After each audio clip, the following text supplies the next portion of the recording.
Our panel this afternoon is titled Present Farming Practices and Their Implications for Water Resources.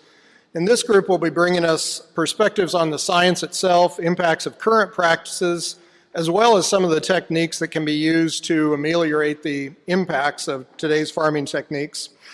We'll be addressing current government policies at the state and federal level, how do policymakers impact decisions on the ground, and also on Iowa's current program to address water quality. How is the nutrient reduction strategy changing the way farmers farm? So to kick us off today, I'd like to introduce Mark David. Mark is a professor in the Department of Natural Resources and Environmental Sciences at the University of Illinois at Champaign-Urbana, and has been on the faculty since 1985. Coming originally from a forestry background, he adapted to the prairie. And his group studies the biogeochemistry of nutrients in a variety of ecosystems, and also studies techniques such as wetlands and bioreactors, which can, again, ameliorate some of the nutrient losses. I appreciated the title of one of his recent publications that indicates that he knows the complexity, Navigating the Socio-Biogeochemistry and Engineering of Nitrogen Management. So, welcome, Mark David.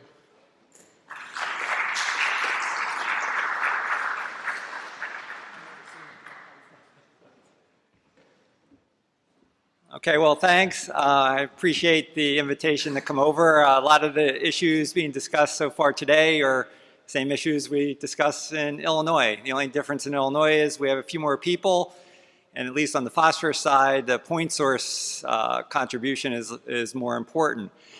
On the other hand, pretty much most of what I have has been covered in some form or another. I have a little bit bigger picture maybe, but you're going to hear some of the same things. I'm going to skip over. Maybe we'll have more chance for discussion. But you've heard, I was sort of given this title and asked to talk a little about the bigger picture and then some of the methods, and a lot of that's been covered, but a little bit of the bigger picture hasn't necessarily. So again, just to maybe restate where we're at. There's two big problems here from a water quality issue. There's the local problem, and then there's the downstream problem. And both of those sometimes are, to solving them is not necessarily the same thing. And of course, the local problem is algal production, typically, and that's usually a phosphorus problem. And the second part is drinking water issues with nitrate. Dealing with algal problems like in Lake Erie, is actually is quite a difficult problem because the phosphorus concentration that you need to get down to is extremely low. And in Illinois and Iowa, we typically have much higher phosphorus concentrations. What saves us is that we have still a lot of sediment, and we have other problems in surface waters that keep the algae, in most cases outside of reservoirs, from being a problem. But anyway, there's this local issue, and then there's the downstream. And that's a lot harder thing to sell to local communities because you're talking about something that's thousands of miles away. And as somebody, I forget which speaker talked about earlier, you don't really necessarily hear Louisiana sort of complaining all the time about some of the hypoxic issue problems. But regardless, that's there. And there's that whole, there's the demand to reduce nutrients. The other side that we really haven't heard too much about is, so that we're always talking about the 45%, and I'm going to talk about that in a second, but there's this, mass of a nutrient to be reduced, but there's also what US EPA has been requiring the states to do, and that's develop nutrient criteria. And that's, in a sense, a different issue because that's what concentration causes harm in a stream. What concentration is Iowa or Illinois going to have of nitrate or total phosphorus if you're above that level, you're essentially, especially if you're a point source, you're violating a standard. Illinois has really struggled with this, as many of the states have. We have not done it. We actually, to this point, have refused to even do it for nitrate.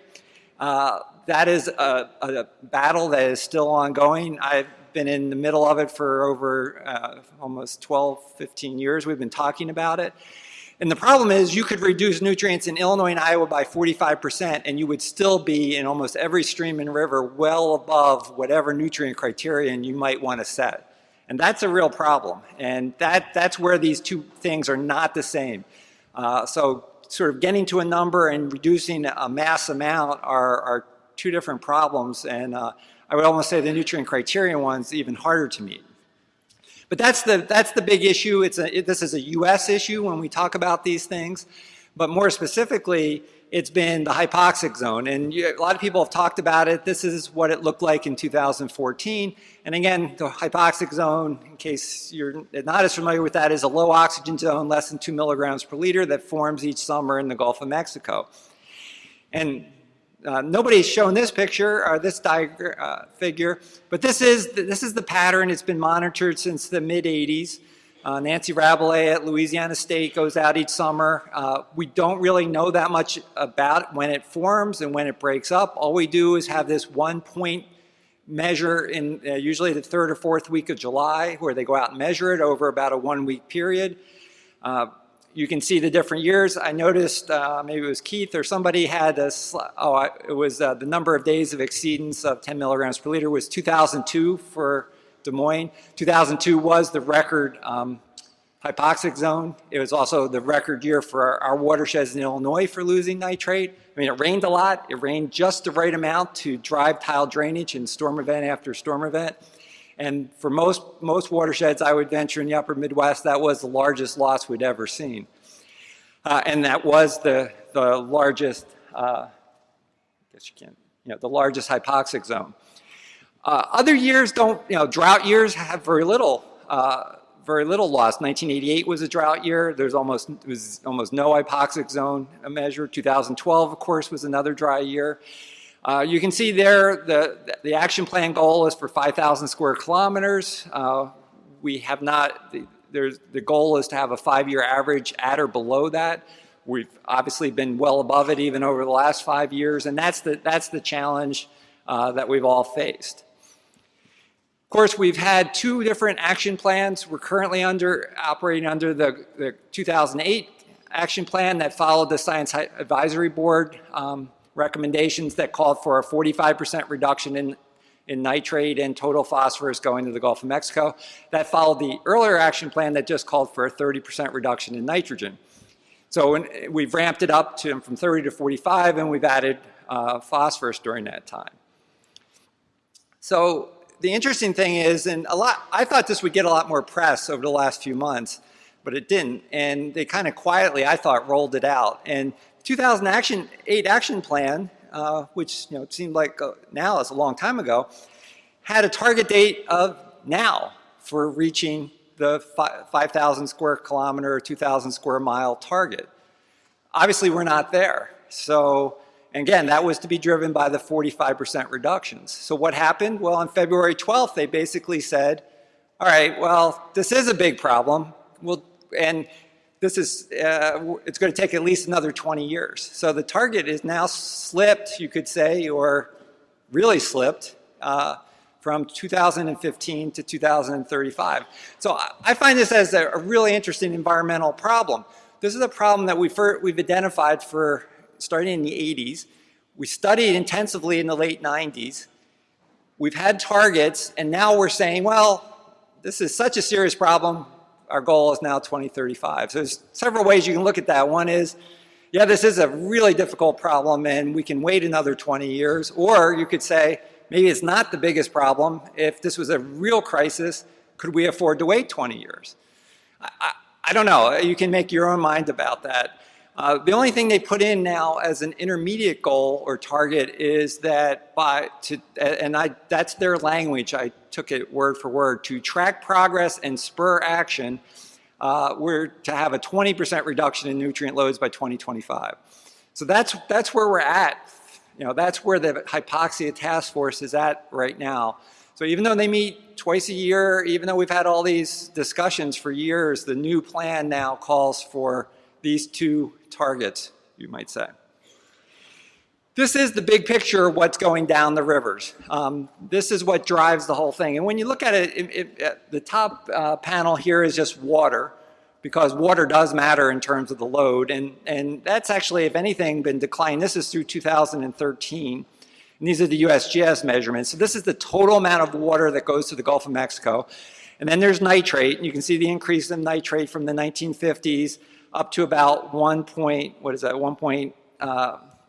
million metric tons a year, and it obviously varies each year, but it's been relatively flat for the last 25 years or so. And you can see some of the other forms of nitrogen there. Those have gotten better, mainly because of improved sewage treatment. And so ammonia has gone down, organic nitrogen has gone down as sediment has gone down in rivers, and also better sewage treatment. But by and large, nitrate has stayed flat during this time period. One of the big challenges, though, is that what really counts for Gulf hypoxia is the spring nitrate. It's not the annual load as much as what's lost in April, May, and June. And this shows two locations. Water's on the left and nitrate's on the right, and it shows the Mississippi River at Grafton on the top and the Ohio River at Grand Chain. So it's really where the Mississippi and the Ohio before they come together with the Missouri. And so it's draining those two watersheds. And what you see is that the Ohio's actually, nitrate's been going down a little bit, especially recently. But Grafton, which really represents parts of Illinois and a lot of Iowa, has continued to, the trend tends to be upward. And that's part of the real challenge. Even if you have a decline, you could have a declining overall pattern for the year. If nitrate's going up in the spring, that's the real problem. And water, you can see at Grafton, water's gone up a little bit, but nitrate's gone up even more. Another way to illustrate this is if you look at the tons of nitrogen that reach the Gulf in the spring. So the black lines here are the Mississippi River, the entire basin, and the red is just the upper Miss and the Ohio. You can see that the upper Miss and Ohio is the bulk of the nitrate. You know, the Missouri doesn't matter. The lower, you hear a lot of times about losses of nutrients in Mississippi and Arkansas and things like that. They're pretty trivial in the scale of where does nitrate come from? It's the upper part of the basin, and you could shut it off completely, especially in the spring for the lower part, and it's not going to make any difference at all.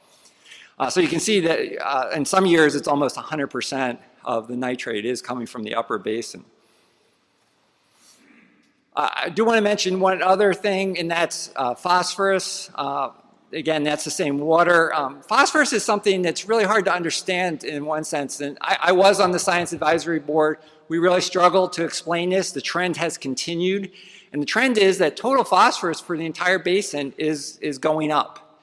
And that's the same thing that's happened to Lake Erie. There was some discussion here that maybe in Iowa it's going down. In Illinois, it's been going up as well. We're not really sure why. That's a real challenge as to why phosphorus losses from the basin. It's not from point sources. If anything, point sources are going down. There's some thought that it is the frequency of large rain events is causing that. But that's still something, and it's across many of the different river systems, and it's also particularly in the reactive phosphorus. And so given that sediment seems to be going down, this question of why phosphorus is still going up is a really important one that I don't think is fully answered. So that's the setting. Those are the big losses of nutrients that reach the Gulf over large time periods, or over the periods since the 50s. Some of these slides you've sort of seen before, but I just want to emphasize that fertilizer application, this is nitrogen fertilizer on a kilogram of N per hectare, similar to pounds per acre. It just shows, the best soils are the ones that get the most productive soils that we have, for the most part, get the highest nitrogen inputs because they have the best crop productivity. There also, you can see the corn belt there, and then you also see Nebraska where there's irrigated. And this is a different color slide here that you've seen, but again, you can't have any discussion about nitrate without emphasizing tile drainage. And so the best soils tend to be the old prairie flat soils that do best under tile drainage, and where you have the tile drainage is where we have the nitrate loss. So I'll skip over that. I mean, everybody here knows a lot about tiles. I just will point out that there is anybody here been to the Tile Drainage Museum? Nobody? No, there really is one. It's in Geneva, New York. I'll talk about that since we've already talked about tiles. I'm amazed that nobody from Iowa has been there. You should go. It really is interesting. They probably have every kind of tile. That's just one picture of one display case. That's the birthplace of tile drainage in the United States. Johnny Johnston came from Scotland in the early 1800s. He brought the idea of tile drainage with him. The first tile drains in the United States were put on the shores of Seneca Lake in New York, and then migrated across the country. And of course, in Illinois, they were put on in the 1880s, 1890s, the first ones, a little later here in Iowa. But tile drainage has been around a long time. That museum is dedicated, somebody who worked for SCS got really interested, lived in the house that was Johnny Johnston's house, and he collected tile drains from all over the country and all over the world and put this museum together. And there's a guest book, goes back to the first person. There haven't been that many people, but if you ever going across New York Thruway and you're in Geneva, New York, the Geneva Historical Society runs this, and it actually is pretty interesting to see. Of course, the thing that's changed is we went from clay tile pipes that drain just random areas, what people used to call random tile, to pattern systems that can be put in a day. It's not clear to me that there's necessarily that much of a change in the drainage overall, but it's clear we are certainly doing that. This picture is one that came from my research group, and it's fascinating to me. It got picked up once in an article. In fact, it may have been that ES&T article, Jerry. I think it. And if you Google nitrate plus tiles, this picture comes up. And I've seen people all over the country, all over the world use this picture, even though they don't even know where it is. But this illustrates the problem really well of what goes on with nitrate. And I'm not going to, we all heard enough about that. But certainly nitrate is a tile drainage problem fundamentally. Surface runoff carries very little nitrate. In places that are not tile drained, nitrate's more of a groundwater problem. But of course, the other aspect of water is surface runoff, and surface runoff can carry substantial amounts of phosphorus and sediment. We actually took these pictures during something we called a Day of the DAP. Those of you know fertilizers, diammonium phosphate is DAP, common fall fertilizer. It was a year in Illinois where it was put on in the fall when it was very cold and dry, and the soil stayed frozen until late January when these two pictures were taken.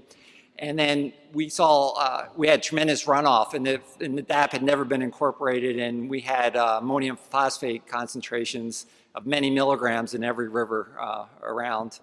It's just, part of the point is, anything we do put on fields can end up either coming over surface runoff or through tile drainage. Of course, one of the most valuable things to have is monitoring the rivers to understand what's going on, and Keith did a really good job of that. This is a river I've monitored since 1993. And we've done a lot of work on this watershed. And typical to what we've seen is, you get, and this pattern of concentration is typical throughout the Midwest. All that varies is the absolute amount, absolute concentration. This is the Ambra. The 10 milligram per liter is the drinking water standard.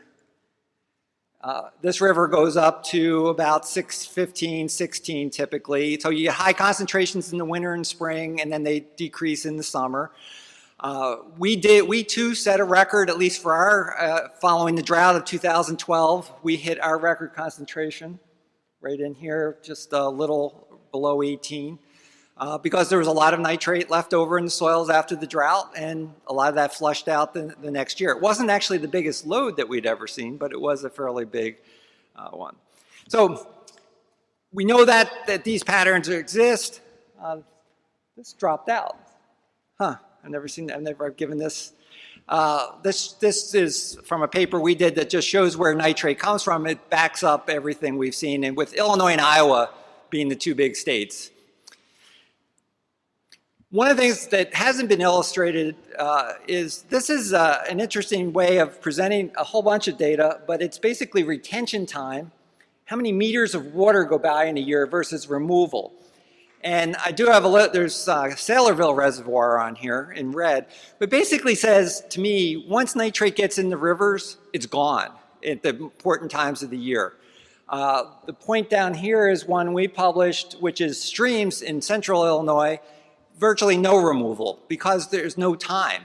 And the only thing that really works is a reservoir that we also have in Illinois, Lake Shelbyville. If you can store the water for months, yeah, you can get nitrate removal. Saylorville Reservoir has very little retention time and has very little removal. And then there's some other lakes, other reservoirs.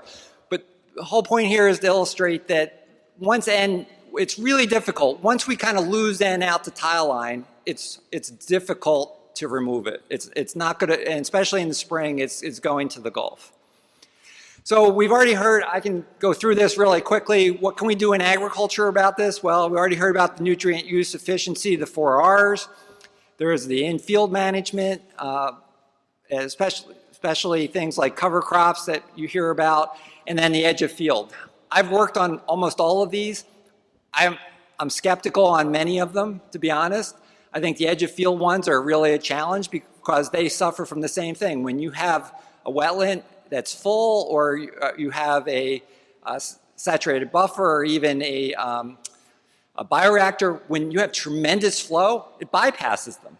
We can't build things big enough for the big days when we have lots of the nitrate kind of loss. It's not to say they don't help, but none of them work as well as we might want. Clearly, cover crops are one that everybody's interested in. There's certainly establishment problems. We've struggled in Illinois to really implement them, but I think they have a lot of benefits. This is a wetland, Bill Crump here in Iowa, Bill Crumpton. I won't talk about those much. Bioreactors, clearly we've struggled to have those work very well. If somebody wants to talk about those. One thing I do want to point out, yes, our soils in Illinois, Iowa, across the Corn Belt have really, really big pools of nitrogen. But when you have a perennial, and even with tile drainage, very little nitrate comes out. This is some biofuel crops that we had, miscanthus, switchgrass, and prairie, and then corn, soybean in black. And each has its own tile drainage system. When you switch to a perennial, even a fertilized perennial, the nitrate concentrations have dropped even lower than I thought. They've been averaging 0.15 milligrams per liter under the perennials. So we have two advantages in the tile drain Midwest. One is when you change something, because we have tile drainage, the response time is relatively fast. It's just a few years. We don't have the lags, say, that they have in the Chesapeake Bay, where they say, well, it could take decades till you see the response. Our responses are very quick, particularly for nitrate. And second, part of the problem is corn and soybeans. I mean, perennials, there is a clear way to reduce it. I'm not saying we're going to change the cropping system, but we know that it is a root kind of problem of taking nitrate up during different times of the year. So I have 2 slides. One, last thing, what's making all this difficult? One, more intensive tile drainage, warmer winters. We have more mineralization then in the winter, more intense winter, spring precip. In some states, and I don't view Iowa as one of the big fall end states, and you're colder, but fall nitrogen in Illinois, Indiana, and Ohio, but particularly in Illinois is a problem. Sort of just the intensity of corn and soybeans. And I think this last one, I think people have to really, this may warrant some greater discussion. Many of these practices that we're talking about to reduce nutrient loss don't increase yield. So that makes it really difficult to get them implemented on a large scale. And, they are there. So if we're going to really reduce it, I think it is going to be really hard to get to 45% reductions. I would argue that we haven't hardly started. A lot of times we hear that we've done all these things, but we've done some things, but not much. I think there are a variety of methods and costs, but again, many of them are unrelated to yield, which is a big challenge. And as we heard from other speakers, the scale of this problem is impressive. We want to increase corn and soybean yield. I don't know about you, but I now have a new item on my bucket list. We want limited nutrient losses, and those are 2 things that are hard to put together. Our next speaker is going to address a different aspect of the problem. Matt Russell is State Food Policy Project Coordinator at Drake University's Ag Law Center, where he's been since 2006. Grew up on a family farm in Cass County, got a degree from Loras, shout out to liberal arts schools. taught high school, and got a master's degree in rural sociology from Iowa State. He is also an owner-operator of Coyote Run Farm, marketing fresh produce, eggs, and beef at farmers market and other local outlets. Matt Russell.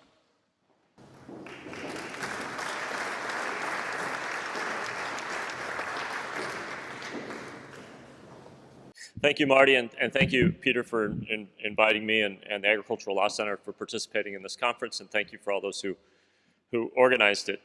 I'm gonna actually kind of take a sociological approach, and we can talk policy in the question and answer, and I'm happy to discuss that more, but I really want to set up kind of a framework for thinking about policy moving forward, and I really appreciate a lot of the students being here today. We're really on the cusp of some exciting times for agriculture, and for how Iowa is going to play a role in that, as we've heard, not just locally but globally.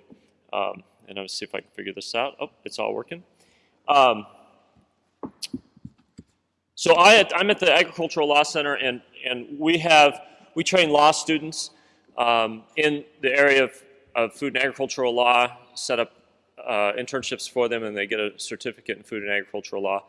And then we do outreach to the agriculture community around the state and around the country, and to some extent around the world. I don't, but my boss, Neil Hamilton, professor of law, does. My role is really in improving opportunities in Iowa's agriculture and rural economy, and I'm kind of making a shift. I've been working a lot in local and regional food systems. I'm still going to do some of that, but shifting a lot more to conservation, and I'm excited about that. And I'm kind of trying on a new title, the Resilient Agriculture Coordinator. You might have seen that in the opening slide. Just out of curiosity, who in the room is a farmer? If you could kind of raise your hand. I know Jason is, and so just a handful of us. So I also want to preface this by, I realized as I was working on this, I realized that I may actually offend everyone in the room today, depending on where you fall on how I frame this. And I hope I don't, but if I do, we can talk more about that in the question and answer. My farm is in Marion County. My husband and I have 110 acres. He's full-time on the farm. We do grass-finished beef and laying hens on pasture and about an acre of produce. The farm I grew up in western Iowa is about a 1,000-acre commodity farm. My brother and sister-in-law, my parents are still on that farm, in that system. Commodity corn and beans, and beef cattle, and then we finish out the cattle on grain.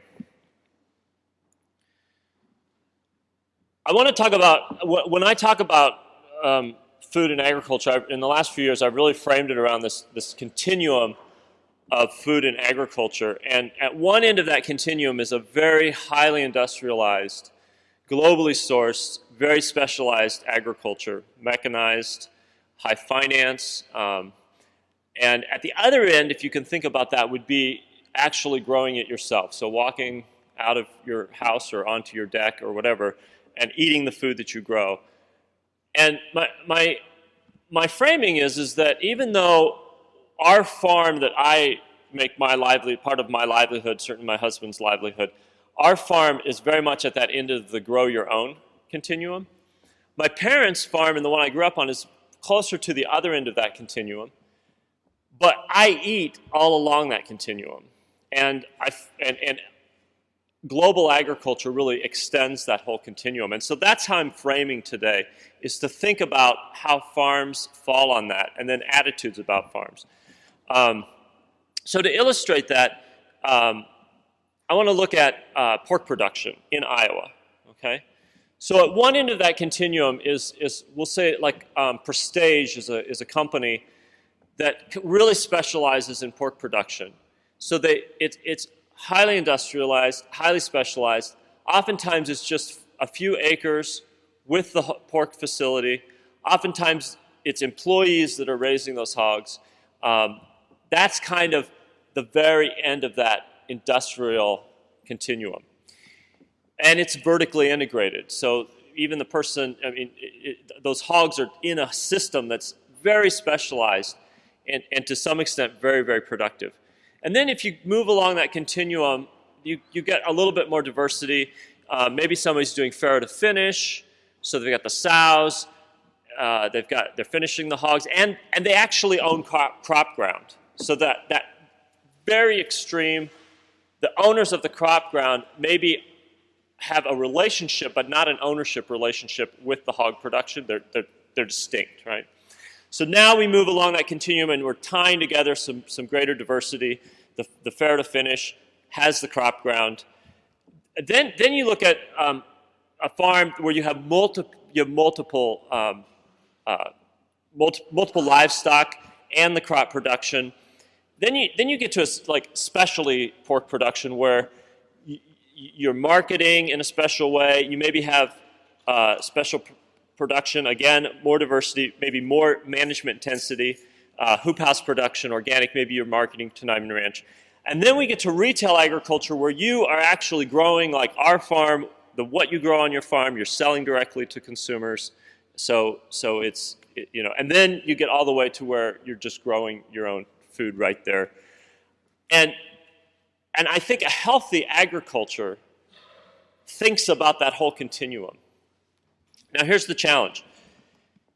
Depending on where you're at, you tend to normalize those ends, and then you pick good or bad, right? So if you look at the agricultural continuum in Iowa and that highly industrialized side, it's good.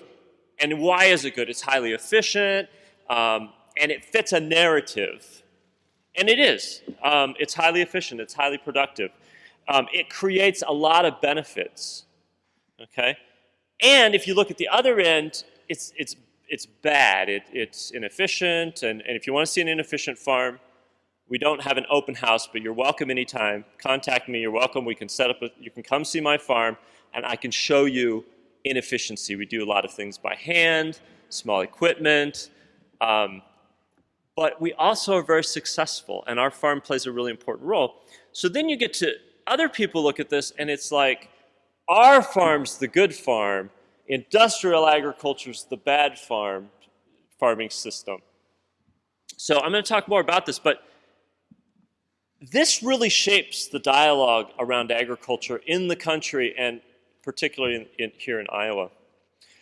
And here's the problem, is that if you're approaching agriculture from this frame, it doesn't matter which end you're on,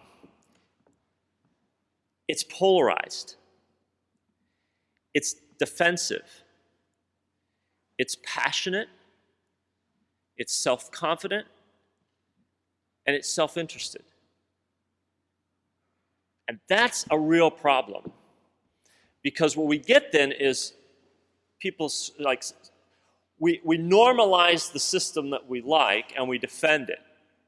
And we have to realize that there's a lot of self-interest in that. And certainly on the scale of things, the industrial side has a lot more resources at play and have a lot of resources in being very defensive about that system. But as I said, what we don't want to do, and I think we have to be very careful of moving past this, because I think we're already doing it, so we need to move past it, is to think about not where a farm falls on the continuum and therefore then define it as good or bad. We need to think about farms as better and worse based on their externalized costs. And so if you look at what are some of those externalized costs? And this is a program on water quality and on food, but I would argue that we can't just look at water quality alone because we miss the important inner workings of agriculture and the systems approach and how things interrelate. And also, we really don't want to look at agriculture just around food. It's very appealing because food's very tangible, and the local foods folks can get really excited about that. And the industrial side of agriculture can get really excited about defending and being defensive about their systems around feeding people. But agriculture increasingly is about a lot more than food. And I would argue going forward, it's going to be about a lot more than food. And I'll talk a little bit more about that. But the kinds of things that the world is going to need from agriculture is going to be about more than food. And Iowa will continue to have some of the most productive agricultural land on the planet. And so our role in the future of agriculture is going to be bigger. And I think Sean showed Iowa against several countries. Our impact and our responsibilities around agriculture are going to be outsized compared to our 3 million person population. Okay.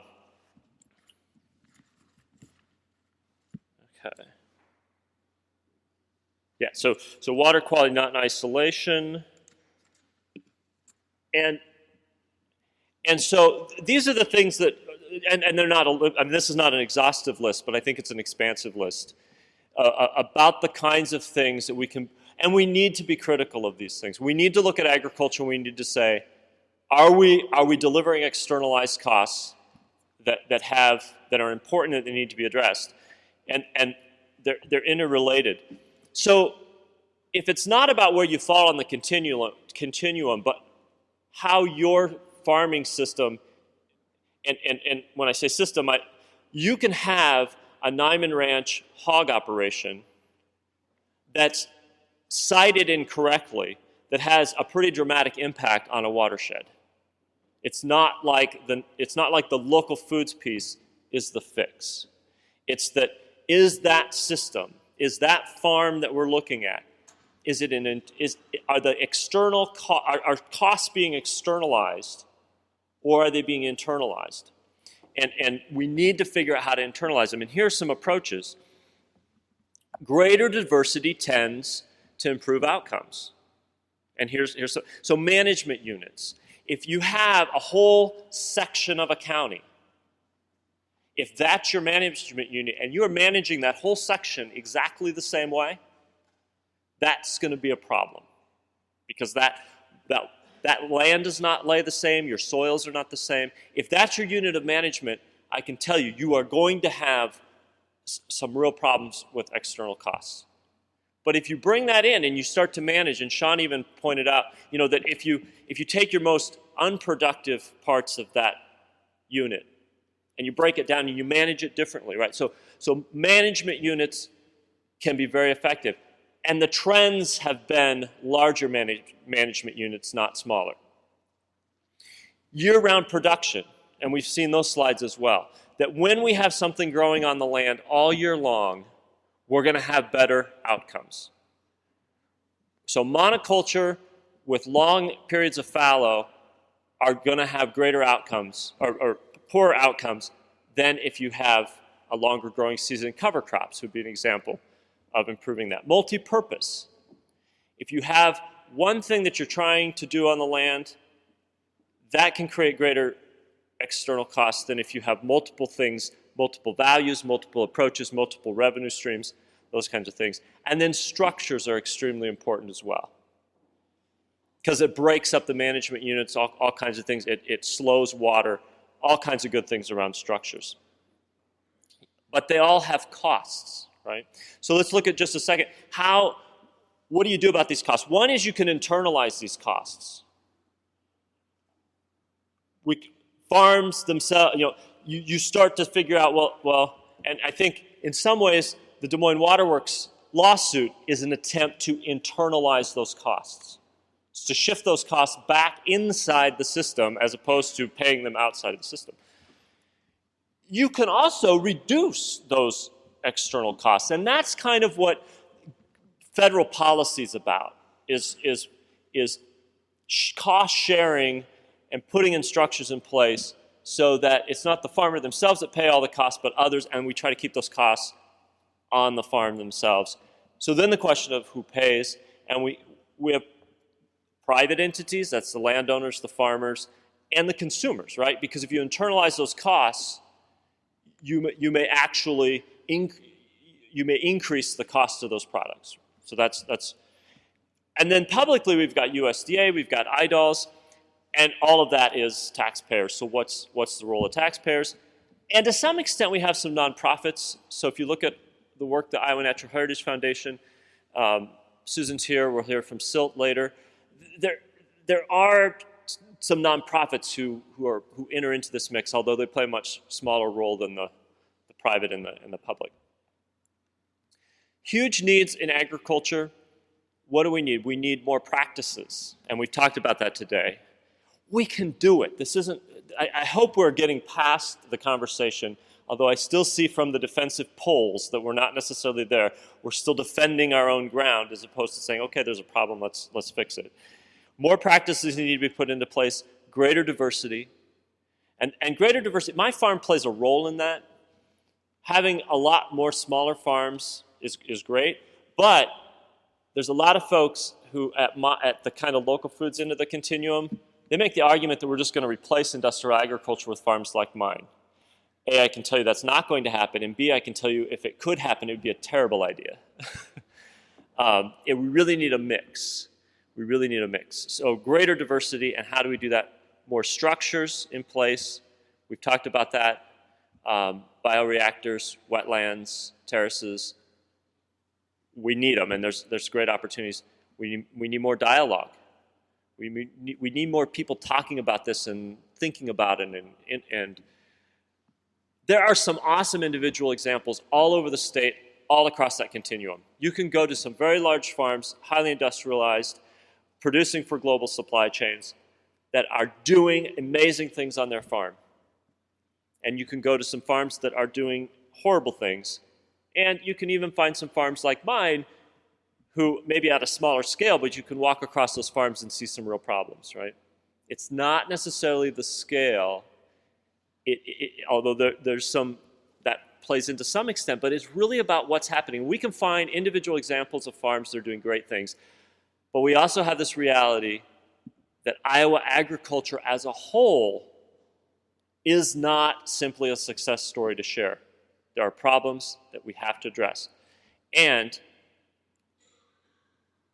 we are not doing a good job of integrating soil health, nutrient cycling, carbon cycling, air quality, pesticide use, and water quality. All of those things work together. If we have really robust water quality, we're going to have those other benefits, or at least we should. And then just to finish up here, the good news is that we need to get more Iowans involved. Not just farmers, but more Iowans across the board, because there's monitoring to do, there's market development, there's product development policy, there's innovation, there's a lot of opportunity for people to be involved in agriculture. As a farmer and part of the agriculture community, we need to change our framing to welcome all of Iowans to participate. And here's the bad news. Remember the continuum? We're in this defensive, polarized, passionate, self-interested, self-confident position. So the young people in the room, there's a lot of exciting opportunities. It's going to be challenging, but as a farmer, I'm excited because I think there's a lot of great work to be done, and I'm kind of an elitist. American exceptionalism, and I'll say Iowa exceptionalism, I'm excited that we're going to be able to do it. But it's going to take people getting out of this polarized frame and challenging the status quo in a hopeful, excited way, and not just a defensive, polarized way.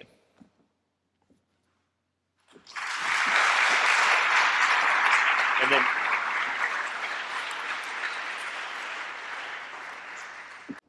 our last speaker in this panel is Matt Lechtenberg.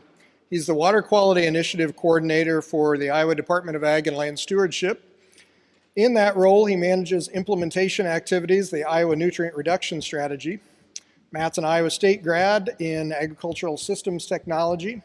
He's worked for the department since 2006, including coordinating the Conservation Reserve Enhancement Program and the Integrated Farm and Livestock Management Fund.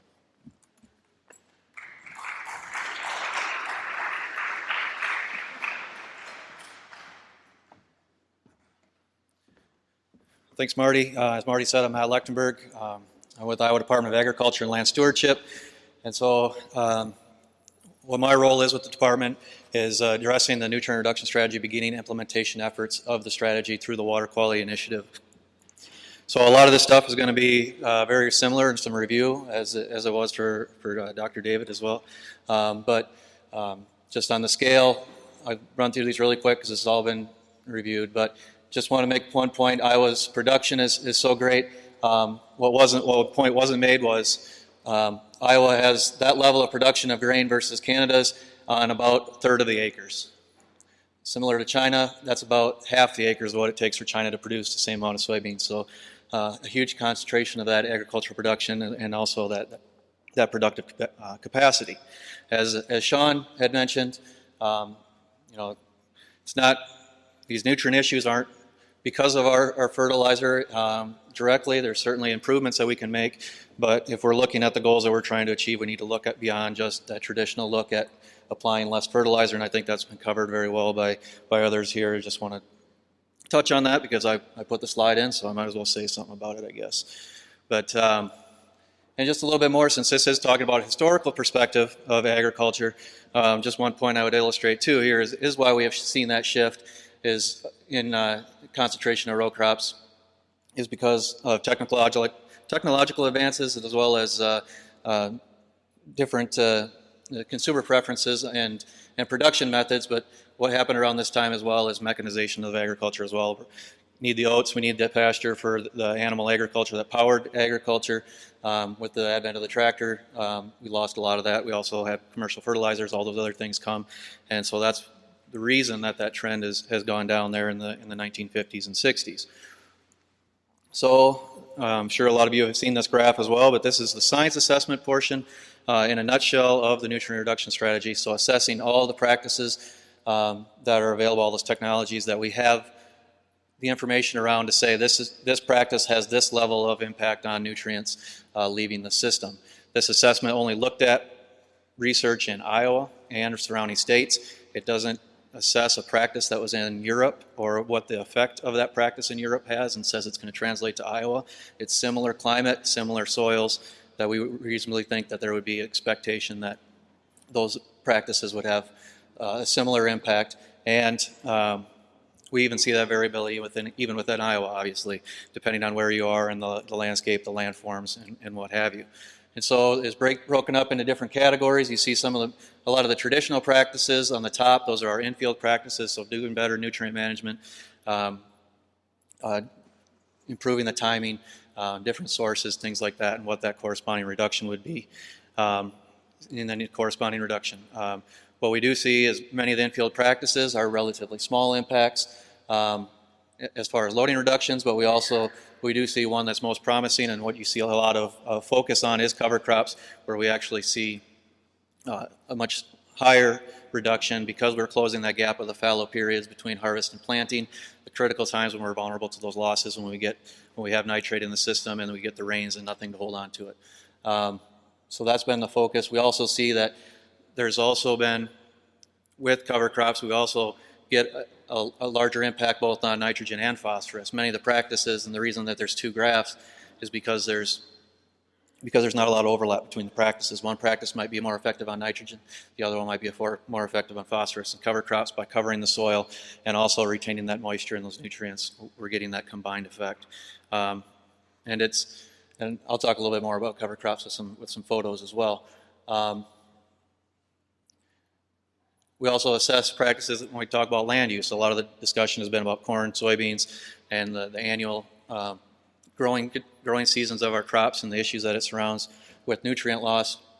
Certainly land use has a huge effect on that, and that's along corn and soybeans as well. But the trouble with land use is what's the market incentive? What are those things out there? There's folks that are looking at that. There are different systems that we can do. We talked about how important livestock was to our system historically. And it certainly is even today, where we have cattle, where we have ruminants, we have grass. Grass is a very valuable land cover to have in a system if we're addressing nutrients. So when we have those types of systems, we typically have that grass. We see that even in cover crops where we see the expanded acreage. That's where those systems, those cropping systems, those livestock systems, they can value that.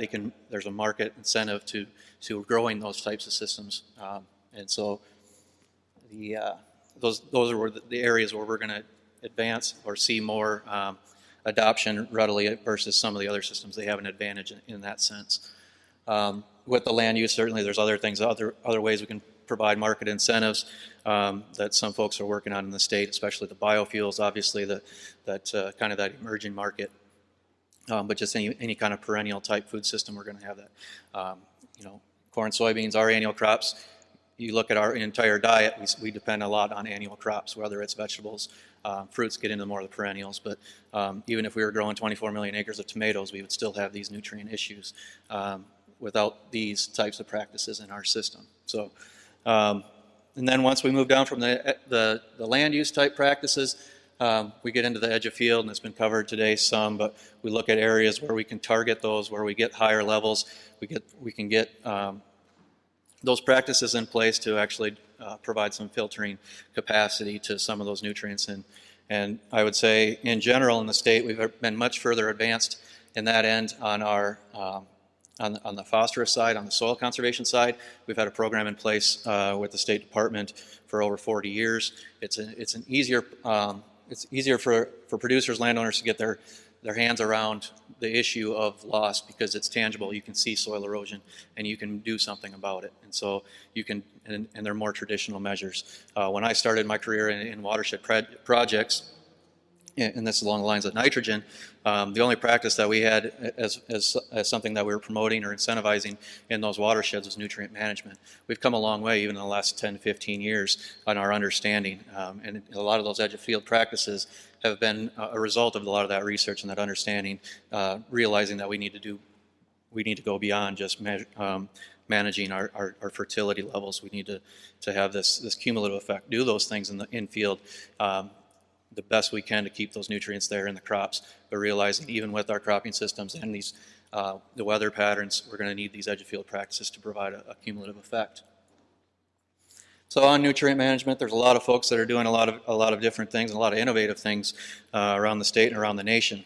I mentioned soil erosion. It's something that's tangible. You can see in a field, and you can address it much more readily. Nitrogen, you can't see the nitrogen in the water.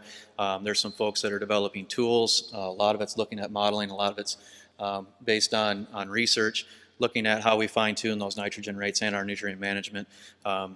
This is just a summary, and it's certainly not all extensive, but looking at ways to model or try to better understand how that nutrient cycle is working in our fields and things that we can do to maximize the nutrients that we keep in our crops and reduce what is lost outside the system. Cover crops, certainly been hit on a lot. Just reiterating, and I think these pictures can show that this isn't business as usual for a lot of our producers. This picture in the middle, this is Humboldt County. This is tillage country. This is flat, black, fold soils. This gentleman here is just tried cover crops for the last couple of years ago, and he's bought in, and he loves it. He loves the system. It works for him. He's seeing yield increases. He's seeing benefits from moisture retention and things like that. He had cars, this is right along a highway, he had cars stopping constantly wanting to ride along, wondering what the heck he's doing out there planting into something like that. This is a whole new ball game for agriculture to see this type of system, and folks like that are going to be the ones that are selling it. It's not going to be me, some bureaucrat from Des Moines coming up and saying, yeah, I should do cover crops because it's the right thing to do on water quality. There's all these other benefits that are that can be realized by getting this out on the farm, getting other farmers talking about it, and spreading adoption that way. Certainly been hit on the edge of field practices, and the bioreactors. Again, these are relatively new in the grand scheme of conservation in Iowa and even in the nation. Maybe this technology was maybe 10 years old, and we've maybe got 30 of them in the entire state. So need to expand the adoption of that type of practice into the future, and develop innovative ways to deliver that technology, not depend solely on our government cost share to establish those. Saturated buffers is a very new practice, even within the last couple of years. Again, focused on those tile drain lands where we can route that water bring the water table back up through the buffer where it can be denitrified before it reaches the streams. There's maybe 5 of those on a research basis in the entire state at this point. And then wetlands is another key practice, and these are all nitrogen-based practices, but all along the same process, getting that water, retaining that water, and letting the microbes work to denitrify that nitrate that comes into that system. There's been some programs that have done these historically. There's also some active projects that have shown a tremendous capacity to reduce the nitrogen that enters these systems. And then another new one that I'm certain a lot of folks have heard about is that STRIPS project that Iowa State University is spearheading, looking at where we can get disproportional benefits by integrating and being strategic where we locate these perennials on the landscape. And so there's, if you look at no perennials, and then you look at a 10%, and then distributing that same acreage throughout the buffer, and looking to see, this would be a traditional approach, looking at maybe a filter strip where you would go along the stream, and then you would have the entire contributing field being filtered by that buffer alone. But we see that there's dramatic benefits by distributing that same acreage instead of putting all at the base of a hill or of a catchment and then distributing it throughout that. We can see that there is those disproportional benefits by taking that same ladder prediction, being strategic, and then just like all these other practices, looking at how we can build in market capacity or other drivers beyond just traditional cost share to get those. Could it be a livestock system? Could it be biofuels or something like that? So those are the types of things that we need to develop to be successful with this type of initiative that we're after. And then being able to do these types of practices in those types of innovative things. If you look at there's some valuable grass out there that could be very valuable to a livestock producer that wants to glean in stocks. If you try to do that through a normal program through CRP, FSA would make you fence that CRP out, and you couldn't use it. They couldn't, your cows couldn't bed in it. They couldn't use it for feed or anything like that. Or you would have to pay back some of your payment, I guess, if you wanted to do that. So, are there other programs or other things that we can develop, or is there market-based? Is it profitable enough for a farmer just to put that system in without any kind of government assistance, because he can get that benefit from having his cows out on there, or likewise. So just a base overview. We have the best technology we have today to move forward on these issues. We're going to continue to investigate and learn better ways of doing those, whether it's cover crops and when we time the application or the seeding. Is it aerial seeding? Is it drilling? What is the mix? Those types of things. Continue to work on those issues. One of the big issues with cover crops is there's been a documented yield decrease on corn. Why is that? There's not been a lot of investigation around that. Obviously, if we want to expand these acreages, these areas in cover crops, we need to get beyond that. And there's some folks working on those issues. Certainly, there's cases of farmers across Iowa that don't see that. So we need to get those, figure out why that was, and overcome and get the assistance and the information out on how we better manage these types of systems to address those issues so they're profitable, so they can be used over and over again into the future. And again, pairing the infield management with those edge of field practices can have a cumulative effect. It's a systems approach. It's not just a bioreactor at the end of a tile line. It's also the infield management and all the other practices that are available. And then in that whole information as well, this agriculture has done this historically. We can look at that shift in production, especially when we talk about tillage. Back in the early days, it was moldboard plow to plant corn. We've shifted over to conservation tillage, and now we're ultimately shifting over to no-till. And then on top of that, now we're going into cover crops. We've made that transition from moldboard plow to conservation tillage. Now it's the no-till, the cover crops that need to be expanded. When conservation tillage first came out, there was a lot of farmers that said, "That'll never work. How are you going to grow corn without a plow?" With doing these types of activities that we're doing with outreach, the peer-to-peer interaction, those types of things, once it makes sense on another person's farm, he's crazy for a few years, but then it's not too long that his neighbors figure out that it works for him, and then they start adopting as well. So that's the way we're going to advance a lot of these types of practices. And with that, I think we're part of the panel now, and then take some questions.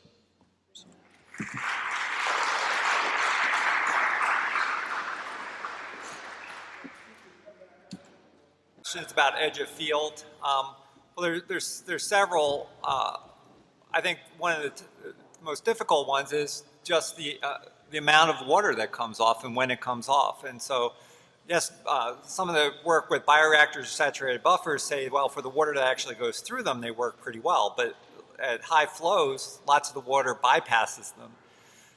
We've had real problems with bioreactors with the amount of flow at times and also the temperature of the water. A lot of the work on bioreactors, it's probably better in Iowa, it was based on one paper that actually used a 20-degree centigrade temperature. In our tile water, we never even reached 20. By the time tile flow stops, it's maybe 18. And so there's a real challenge in cold water and removing nitrate by denitrification. So I think temperature, the amount of flow, and then I think the other thing is just cost. I think in 20 years, I'd be shocked if bioreactors were making any significant removal of nitrate on a state scale. I just don't see that. I mean, I work on them, but I don't see that. Wetlands work better, but wetlands take a lot of space and they cost a fair amount of money. And again, our wetlands, we've had some for 20 years. We just published a paper. They work just as well after 20 years as they did at the beginning, but nobody in Illinois, there's no acceptance of wetlands. And so that's why I think the edge of field is that's going to be a challenge, because there's no productivity increase. There's no yield gain. It's just a cost. And that makes it, unless somebody's paying for it, that makes those a real hard sell. With ongoing California drought, do you see a possibility that Iowa farmers will grow more fruit and vegetables? That might be one for... Yeah. Again, I said I'm possibly going to be the most unpopular person in the room. I've yet to talk to somebody who really understands fruit and vegetable production on a global scale that can really see many opportunities in Iowa. I mean, you're really talking import substitution. So if you take globally sourced fruits and vegetables at the price point that there are, and they are going to be chemically intensive, and they're going to be grown to ship, and they're going to be grown with really inexpensive labor wherever that is. And then to say that we're in Iowa with our climate variability and then that we're going to produce a very similar product and displace what can be globally sourced, I don't see huge opportunities. I see some key opportunities around some exceptions to that.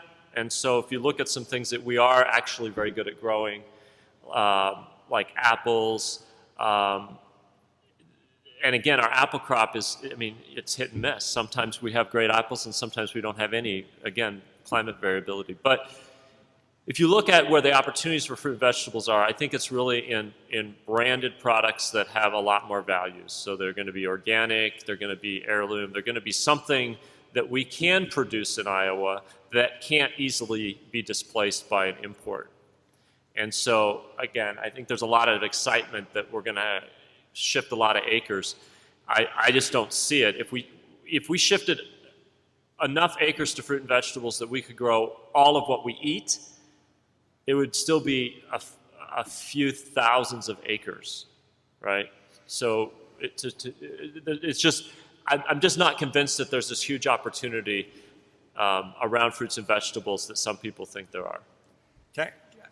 One other, since I brought up the Tile Drainage Museum, we always lose to you guys. You know, Illinois is always second in corn and soybean production. So does anybody in the room know what Illinois is number one in? We're number one in 2 crops. And it's not corn and soybeans, obviously, since we lose. It was, and we almost, when they redo the statistics, we're going to beat you in corn. We just barely, if you look at numbers, we had 200, but we killed you in bushels per acre. We just barely lost in the total. And, you know, they redo those statistics a few times. I bet we beat you. But anyway, most years we lose. So what is the 2 crops that Illinois is number one in? Nobody? I bet it's a specialty crop. They are, of course. It's pumpkins, because we have the big Libby's cannery, so pie pumpkins, and the other one only takes a few thousand acres. It's horseradish. So there you go. That's what we're number one in. And I don't mean to downplay that there's not opportunity for fruits and vegetables, but I think people jump to some conclusions that just don't follow. So. Is there a horseradish museum, perchance? No.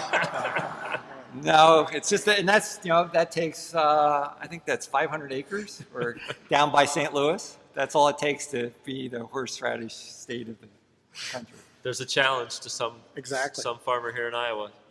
Value added. Well, we do have radishes as cover crops. I don't know if horseradish has been investigated as a potential. So cover crops have a great deal of appeal. Matt, on this end, could you talk about what the barriers are? I mean, we're seeing increases, but it's still a very small number of acres. What would it take to get us to 10%?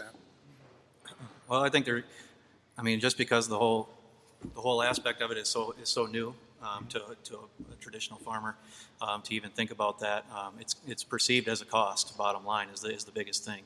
It's hard to quantify the benefits of a cover crop on soil health and things like that. And so, but the more that we have folks using on the fields, the more that they can document and show the results, that's going to be what is going to drive this. It's not university research or anything like that. We need to get on the farms and get it in the hands of those folks that are going to be able to make a difference on the landscape.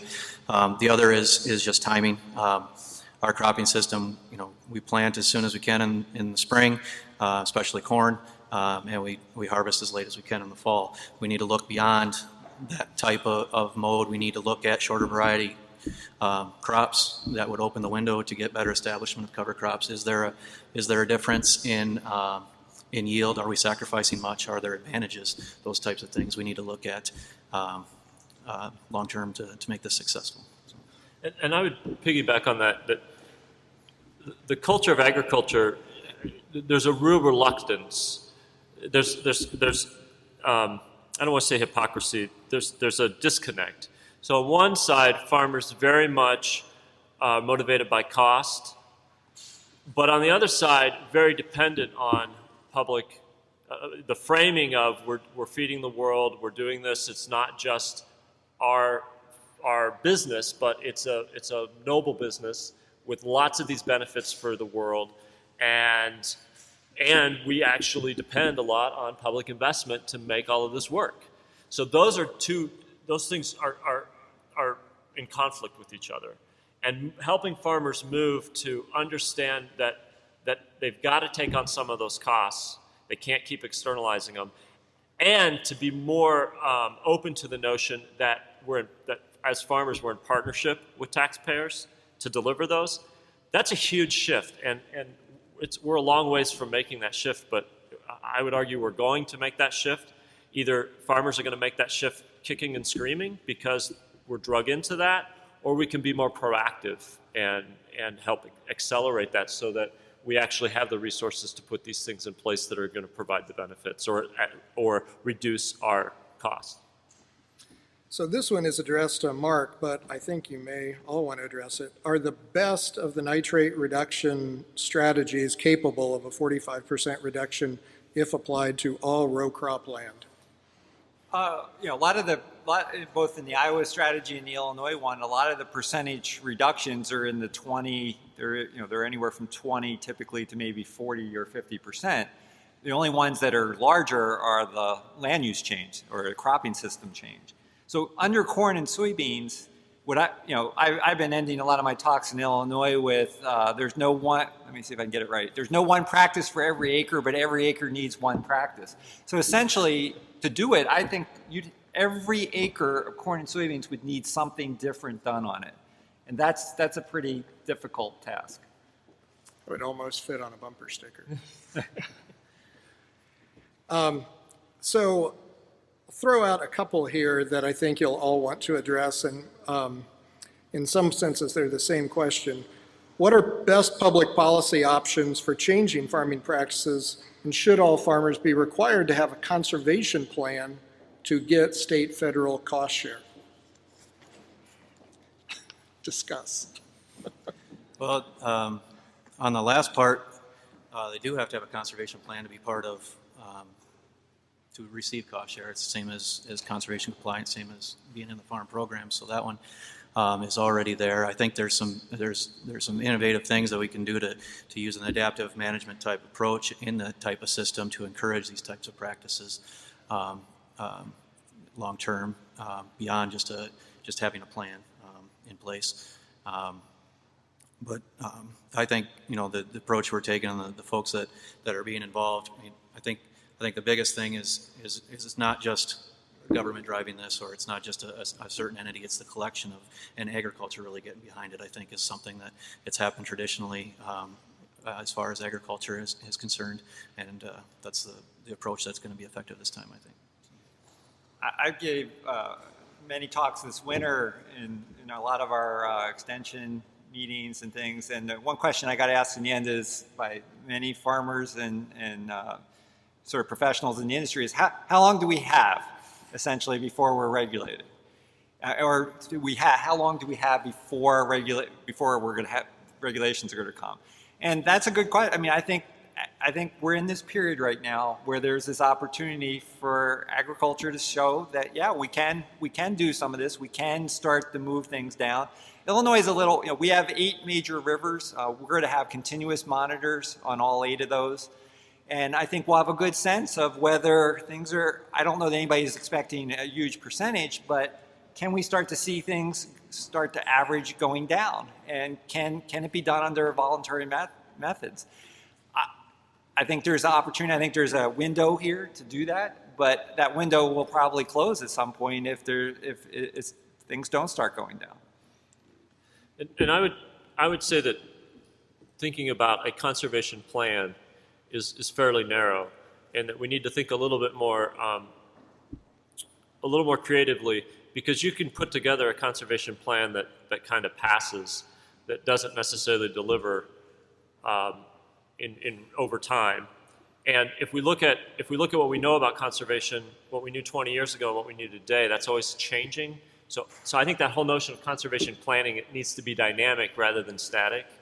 Like a plan is kind of static, and we need it to be more dynamic.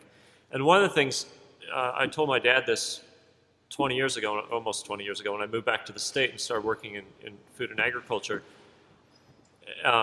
is that I don't know what Iowa agriculture is going to look like in 20 years, but I know it's not going to look like it does today. Because if you go back in time, it's always dynamic and it's always changing.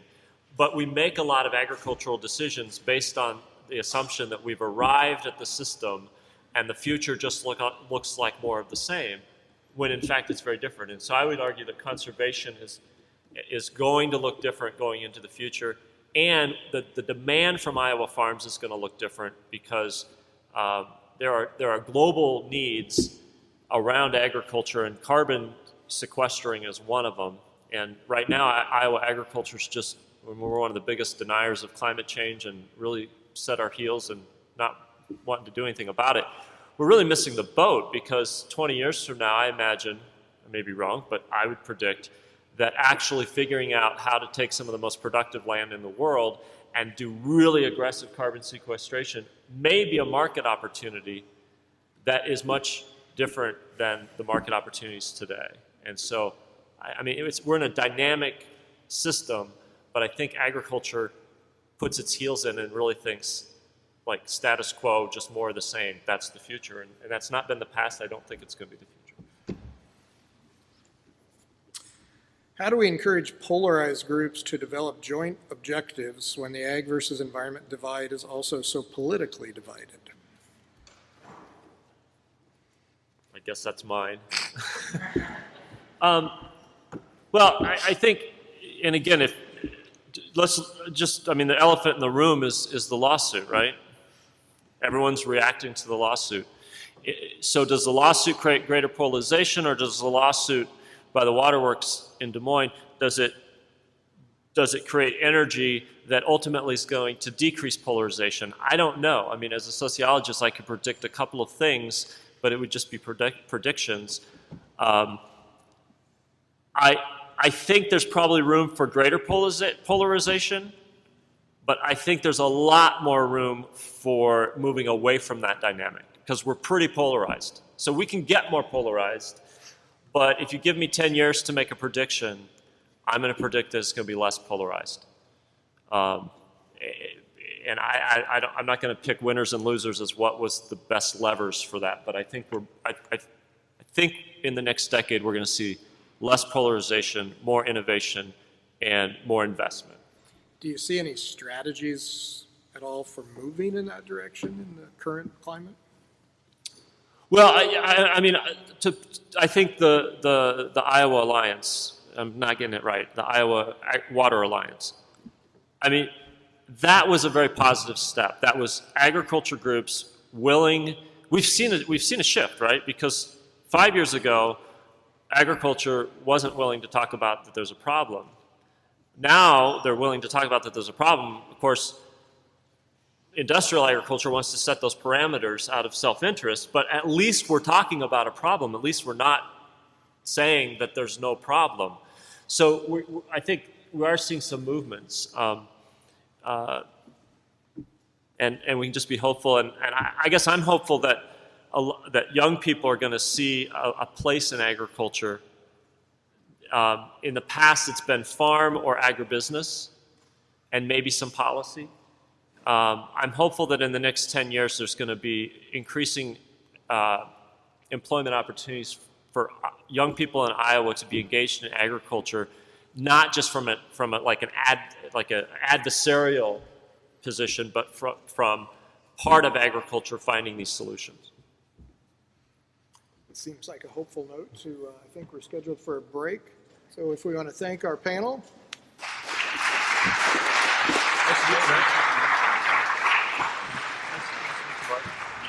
And so